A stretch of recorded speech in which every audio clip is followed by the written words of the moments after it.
మనము ఈ గుణిజాల చట్టాన్ని ఎలా ఉపయోగించాలి, ఎలా అమర్చాలి, సీక్వెన్స్ ఏంటి, వీటి గురించి తెలుసుకుందాం. ఇప్పుడు సపోజ్ 5 యొక్క గుణిజాలు తీసుకుందాము. 5, 10, 15, 20, 25 అంటే సీక్వెన్స్ ఎట్ నుంచి వస్తుంది, లెఫ్ట్ నుంచి వస్తుంది. 25 తర్వాత ఎంత? 5 యొక్క గుణిజము 30. 30 అనేది ఎక్కడికి రావాలి?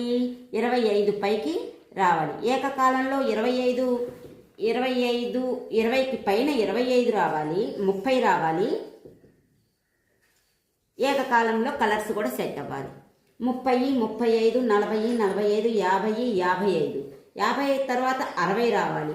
చూడండి, 60, 65, 70, 75, 80, 85, 90, 95, 100.